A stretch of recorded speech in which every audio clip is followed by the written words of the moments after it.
The 4th of October, 1943, 3:17 a.m. Central Atlantic, 500 miles south of the Azores. Salt spray lashes the conning tower of U-220. The night is blacker than oil, only the pale green glow of the phosphorescence trailing the hull. Oberleutnant Zur C. Bruno Barber presses his face to the rubber eyepiece of the attack periscope, hunting. He has been hunting for 19 hours straight. The crew is running on cigarettes and amphetamines. Then he sees it, a lone freighter, low in the water, zigzagging lazily, no escort in sight. A gift.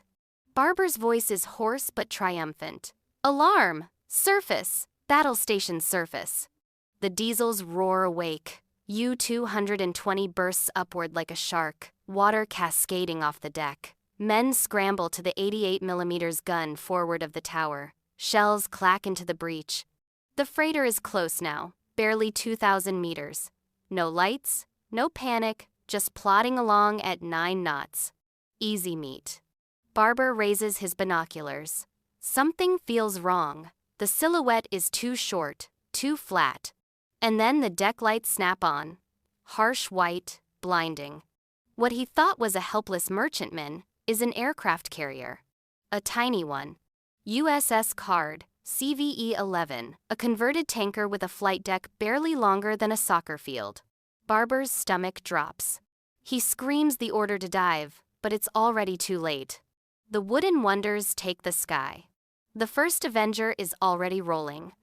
Lieutenant Robert L. Stearns, callsign Steamboat, feels the catapult slam him forward like a mule kick. His TBM-1C, tailcode Tear 9, is made of plywood ribs, fabric skin, and spruce longerons, the same stuff they build gliders out of. The Germans call them paper airplanes. Tonight, the paper is going to kill steel. Stearns clears the deck in 180 feet, yanks the stick, and claws for altitude. Behind him, 4 more Avengers and 3 Wildcats launch in 30-second intervals. The entire air group of Composite Squadron VC, 912 planes total, is airborne in under 4 minutes. On the tiny bridge of USS Card, Captain Arnold J. Isbell watches the running lights vanish into the dark and mutters, "Go get him, boys." Down on the surface, U-220 is still trying to dive. Barber screams at his chief engineer, Kapitän Lieutenant Hans Joachim Schaefer, both engines full astern, flood negative. But a Type 7C needs 900 meters and almost a minute to disappear. Barber has maybe 20 seconds. The deck gun crew abandons the 88mm and sprints for the hatch as the first Wildcat rolls in. Ensign Jack Worth banks hard, lines up the gray cigar shape sliding beneath him, and squeezes the trigger. 6.50 calibers stitch the conning tower in a roaring zipper of tracer. Men jerk and fall. The 20mm flat gunners on U-220 manage one wild burst before the Wildcat bullets saw the gun shield in half. Then, the Avengers arrive. Stearns rolls in at 220 knots, drops to 150 feet, and pickles 2 500-pound depth charges, set for 25 feet. They straddle the U-boat's bow like perfect bookends. The ocean erupts. A column of white water taller than the sail lifts U-220 bodily, then slams her back down. The pressure hull groans like a dying whale. Barber staggers across the control room, blood running from his nose. "Blow all tanks. Surface. We fight on the surface." Too late. The second and third Avengers are already boring in.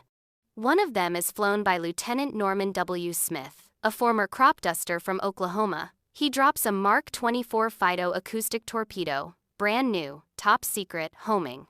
The weapon circles once, locks the screaming screws of U-220, and runs straight up the U-boat's stern.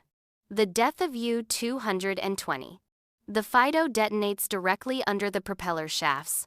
A dull, wet thunderclap rolls through the hull. Every light in U-220 shatters. Men are hurled like dolls.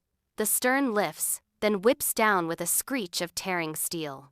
In the control room, the depth gauges spin past 40 meters before the needles snap off. Seawater explodes through ruptured glands around the stern tubes. flash freezing into ice crystals in the sudden pressure drop. Barber claws his way up the ladder to the conning tower, lungs burning. He throws the hatch open and the Atlantic night slaps him in the face. The deck is already awash. U-220 is sinking by the stern at a 45-degree angle, bow pointing at the stars like an accusing finger. Above him, the Avengers circle like vultures. One pilot calmly toggles his gun switch and walks 20mm cannon shells the length of the casing. Carly floats and rubber dinghies shred before anyone can reach them. A wildcat skips overhead so low Barber can see the pilot's goggles glinting. Then silence. The diesels have drowned. The only sound is the hiss of escaping air and the screams of the wounded. Barber stands alone on the slanting bridge, cap gone, uniform soaked in diesel and blood. He looks up at the tiny carrier barely a mile away, its deck lights still blazing defiantly. 12 planes, wood and fabric. They have just murdered a 770-ton Type 7C U-boat in 7 minutes flat. He whispers the only thing left to say, unmöglich. Impossible. U-220 gives a final shudder, rolls onto her side, and slides under. The swirl of water closes over her sail with a sound like a sigh. The rescue and the silence. The sea smooths out almost instantly, as if nothing happened. Only air bubbles, diesel oil, and a few broken crates bob to the surface. Then the first head appears, black against the phosphorescence. Then another, then 20. Aboard USS Card, the deck crew works in practiced frenzy. Searchlights stab the water, whalers and motor launches splash down, nets and lines snake over the side. American sailors in pea coats haul freezing, oil-slicked Germans up the scrambling nets like drowned rats. One of them is Oberleutnant Bruno Barber. Strong hands grip his collar and yank him over the lifeline. He collapses on the steel deck, coughing seawater, staring up at the stars and the strange, stubby flight deck that towers above him. A 19-year-old deckhand from Nebraska wraps a blanket around his shoulders and shoves a mug of coffee into his shaking hands. Black, sweet, scalding. Barber can't stop staring at the planes now landing back aboard Card. Fabric wings. Plywood fuselages. They look like toys.